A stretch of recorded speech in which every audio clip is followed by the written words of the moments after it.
शिक्षा के क्षेत्र में नए नए मील के पत्थर स्थापित करने और उन मील के पत्थरों को पीछे छोड़कर फिर से नए मील के पत्थर स्थापित करने के लिए मशहूर आवर्स एकेडमी ने एक बार फिर कमाल कर दिखाया है। हरियाणा एग्रीकल्चर यूनिवर्सिटी में बीएससी एग्रीकल्चर 4 ईयर प्रोग्राम के अंदर आवर्स एकेडमी से पढ़े हुए बच्चों ने फिर टॉप किया है। 120 के लगभग दावा किया जा रहा है कि 170 सीटों में से 120 के लगभग बच्चे जो हैं इस कैटेगरी में आते हैं जिनका एडमिशन हो सकता है। ये तो खैर देखने वाली बात होगी कि वो एडमिशन लेते हैं या नहीं है, लेकिन फिर भी एक बार साबित कर दिया आवर्स एकेडमी ने कि उनके जैसा कोई नहीं है। तो इसी मौके पर हम बातचीत करते हैं आवर्स एकेडमी के निदेशक इंजीनियर सुरेंद्र पूनिया से। बताएं सर कि किस तरीके से एक बार फिर आपने ये कमाल कर दिखाया। सबसे पहले तो आप नई ताज़ा न्यूज़ के सभी सदस्यों का यहाँ स्वागत है आवर्स एकेडमी प्रांगण में। ये जो बीएससी एग्रीकल्चर 4 ईयर प्रोग्राम का जो एग्ज़ाम हुआ है, अभी पीछे 5 तारीख को एग्ज़ाम लिया गया था। इस एग्ज़ाम में टोटल नियर अबाउट ये मानिए चलिए 6,500-7,000 बच्चों ने एग्ज़ाम दिया था। इसमें अपने एकेडमी के 250 बच्चों ने एग्ज़ाम दिया था। जो बच्चे यहाँ ऑनलाइन या ऑफलाइन माध्यम से तैयारी कर रहे थे, उन 250 बच्चों में मानिए चलिए हमारे 120 प्लस बच्चे ऐसे हैं जो यूनिवर्सिटी में एडमिशन लेने की पोजीशन में हैं। अब ये देखना है कि उनमें कई बच्चे आईआईटी पीएमटी के हिसाब से हैं, उनके आईआईटी में नीट में भी सिलेक्शन हो रखे हैं, तो वो देखो वो बच्चा वहाँ लेगा या कहाँ लेगा अकॉर्ड, लेकिन हमारी तरफ से बच्चा यूनिवर्सिटी में आज सिलेक्शन है उन बच्चों का। किस तरीके से मतलब जो है अब दोबारा आप हर बार जो है कुछ ना कुछ आगे ही बढ़कर जो है रिजल्ट देते हैं, तो किस तरीके से तैयारियां की गई, क्योंकि कोरोना की वजह से ऑफलाइन क्लासेस नहीं थी। देखो इसमें सर ऐसा है, जो तैयारी हम बच्चों को करवा रहे हैं उसका हमारा जो पुराने सालों से एक्सपीरियंस चलता आ रहा है। हमें ये पता होता है कि यूनिवर्सिटी हर साल किस टाइप की क्वेश्चन बनाती है, किस टाइप की क्वेश्चन डालती है, उसके हिसाब से हमारी टीम पूरे साल वर्क करती है और फिर उस वर्क के हिसाब से इन बच्चों को पढ़ाया जाता है। जो स्टडी मटेरियल होता है वो भी कॉम्पैक्ट होता है कि बच्चों को ज़्यादा हैवी मटेरियल ना देकर उसमें जो सिलेक्टेड मटेरियल वही करवाया जाता है और उसी में से क्वेश्चन पेपर लगभग बच्चों का कवर हो जाता है। 200 क्वेश्चन यूनिवर्सिटी देती है 200, उन 200 में से आप ये मान चलिए इस बार अपनी एकेडमी 180 से लेकर 185 क्वेश्चन करवाए हुए थे, जिसकी वजह से इन बच्चों के लिए बहुत ईजी हो गया कि यूनिवर्सिटी में सिलेक्शन लेना। और इसी वजह से इतने कम बच्चों में भी हमारे जो सिलेक्शन की रेंज है वो ऑलमोस्ट वही रही जो हमेशा हर साल रहती है। तो अभी 19 तारीख को बीएससी एग्रीकल्चर 6 ईयर प्रोग्राम का भी एग्जाम होना है, एंट्रेंस एग्जाम होना है 10वीं के बाद जो होता है, तो उसको लेकर क्या तैयारियां बच्चों की गई हैं और क्या आप दावा करते हैं कि उसी तरीके से जैसे रिजल्ट पहले रहे हैं उसी तरीके से रहेंगे? देखो इसमें जो 10th बेस की तैयारियां हमने बच्चों को कराई उसमें तो हम बहुत ज़्यादा उत्साहित हैं इस बार, क्योंकि हर बार 50 सीटें होती है, लेकिन इस बार यूनिवर्सिटी ने 5 सीटें बढ़ाकर टोटल 55 सीट कर दी हैं। इसमें 55 सीटों में उम्मीद है कि 50 प्लस बच्चा हमारा जाना चाहिए, क्योंकि यहाँ पे रेगुलर 15 टेस्ट सीरीज चल रही हैं। 15 टेस्ट सीरीज हमने लगातार 15 दिन बच्चों के लिए हैं।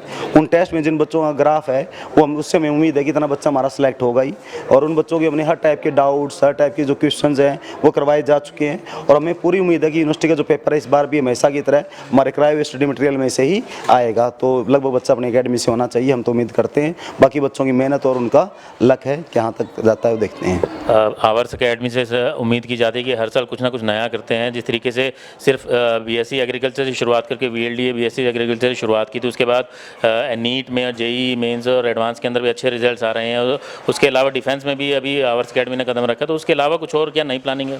देखो सर, अभी हमने आवर्स एकेडमी ने बच्चों को के लिए जो कोर्सेज स्टार्ट करने थे वो मेनली हमने सारे कोर्स स्टार्ट कर दिए हैं। जैसे पहले हम बीएससी एग्रीकल्चर वीएस वीएलडी में काम कर रहे थे, साथ साथ बच्चों की डिमांड बढ़ती गई तो हम आईआईटी नेट में काम कर रहे हैं। संकल्प कैरियर इंस्टीट्यूट के नाम से अपना सेंटर है सेक्टर 13 में।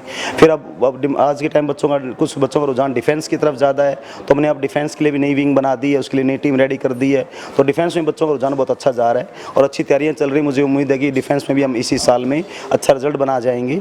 और स्पेशली हम बात करें कि नई कदम की बात करें तो जब मैंने एक लाइन हटके लाइन और स्टार्ट कर दी है संकल्प हॉस्पिटल से, तो क्योंकि आज हमने कोरोना काल में हमने देखा कि हॉस्पिटल की कितनी कमी है, बेड्स कितने कम मिल रहे हैं, बच्चों मतलब जो रोगी हैं या जो पेशेंट रहे हैं उनको बहुत दुखी होना पड़ा इस कोरोना काल में असुविधाओं की वजह से, हॉस्पिटल्स कम होने की वजह से।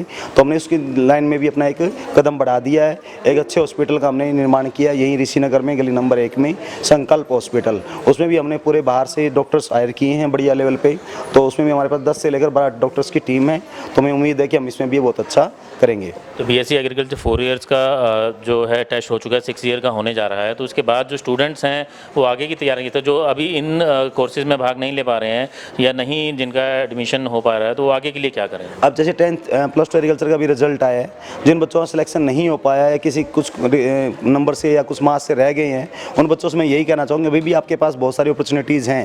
जैसे वीएलडी के अभी फार्म नहीं आए हैं, वेल्डिंग का अच्छा डिप्लोमा है, +2 बेस है, तो आप आराम से इसकी तैयारी कर सकते हो। इसके लिए 3 मंथ या 4 मंथ आपको भी मिलेंगे, तो बड़ी तैयारी के साथ हम VLD में अच्छा रिजल्ट और ले सकते हैं। साथ में एक डेयरी टेक्नोलॉजी का एग्जाम भी अब फॉर्म आ चुके हैं, उसके नेक्स्ट मंथ में एग्जाम है, उसकी तैयारी भी आप लोग कर सकते हो। सेम सिलेबस है जो आपको भी पढ़ाया गया है।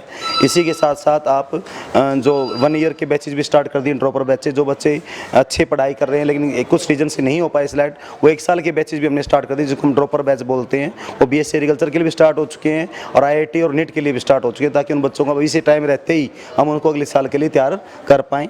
ये प्रोसेस रहेगा। तो आपने देखा कि अभी इंजीनियर सुरेंद्र पूनिया ने अपने इंस्टीट्यूट्स के बारे में बताया और किस तरीके से बच्चों की तैयारी की जाती है वो बताया।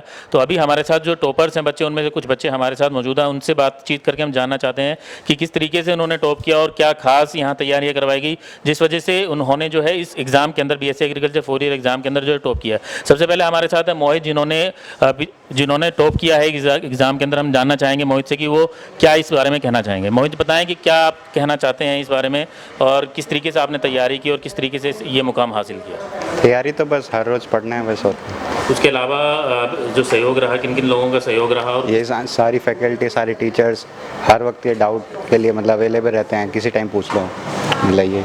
तो आप दूसरे स्टूडेंट्स को क्या टिप्स देना चाहेंगे? मतलब ये जो टीचर्स हैं इनका फ़ायदा उठाओ, बस जितने डाउट हो उतने पूछो।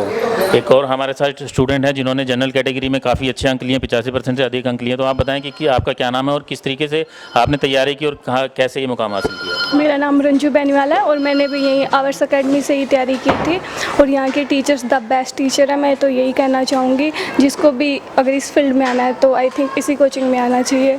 यहाँ बहुत अच्छे से पढ़ाया जाता है और सभी को मेहनत करनी चाहिए, कभी गिव अप करना नहीं चाहिए। That's all.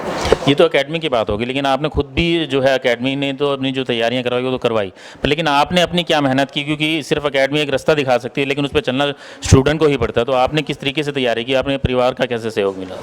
परिवार का पूरा सहयोग मिला था और जो जैसे जैसे टीचर बताते गए वो सब पढ़ते गए थे हम, बस यही था। एक और स्टूडेंट है, अभी उनसे जानते हैं कि किस तरीके से उन्होंने तैयारी की। आपका नाम बताएं और आप कितने अंक आपने हासिल किए ये बताएं, और साथ ही बताएं कि आपने क्या खास तैयारी की। नाम मेरा राघव है, 82 मार्क्स आए मेरे। आर्ट्स अकेडमी से ही तैयारी करी थी, फैमिली की वजह से वो जो भी हुआ, और डाउट्स वगैरह सब क्लियर कर देते टीचर्स, और बस पढ़ते रहो सारा दिन। बस सिर्फ पढ़ते ही रहे, मतलब उसमें आपको देखिए क्या होता है कि सिर्फ पढ़ना एक ज़रूरी होता है, बहुत ज़रूरी है, पर लेकिन उसके साथ में दूसरी चीज़ें भी ज़रूरी होती हैं, एंटरटेनमेंट भी ज़रूरी होता है। तो क्या एंटरटेनमेंट भी करते रहें या आप ये सिर्फ पढ़ते ही रहें? नहीं, एंटरटेनमेंट भी बहुत किया, बट पढ़ाई भी बहुत करी है, हर चीज़ को बैलेंस में। तो आगे अगर BSc में जैसे एडमिशन आपका हो जाता है तो उसके बाद आपका भविष्य में क्या बनने का लक्ष्य है? नीट की वेट कर रहा हूँ मैं अभी, MBBS ही करनी है आगे। हाँ जी। तो देखा आपने कि किस तरीके से बच्चों ने एग्ज़ाम की जो तैयारियां की है आवर्स अकेडमी की तरफ से, जो तैयारियां करवाई गई उसके अच्छे से किया और ख़ुद भी तैयारियां की, और पेरेंट्स का बहुत ज़्यादा सहयोग रहा। घर पर रहते हुए उन्होंने पेरेंट्स के सहयोग से ये तैयारियां की और ये मुकाम हासिल किया। आज BSc agriculture 4 years student, BSc agriculture 4 year के प्रोग्राम के अंदर उन्हें एडमिशन मिला है। तो ऐसे ही अगर और जो स्टूडेंट्स हैं अपना अच्छा करना चाहते हैं, अपनी खुद की तैयारियों के साथ उन्हें कुछ कमी लगती है, उन्हें लगता है कि कहीं ना कहीं कोई कमी है, कोई गैप आ रहा है, तो इस तरीके की एकेडमी जो है उनका सहयोग कर सकती हैं और उन्हें अपनी मंजिल तक पहुंचा सकती है। मैं सय्यम जैन, कैमरामैन अशोक कुमार के साथ नई ताज़ा न्यूज़, हिसार। लेटेस्ट वीडियोस के लिए सब्सक्राइब करें हमारा चैनल नई ताज़ा न्यूज़ और दबाएं बेल आइकॉन ताकि आप मिस ना करें कोई भी अपडेट।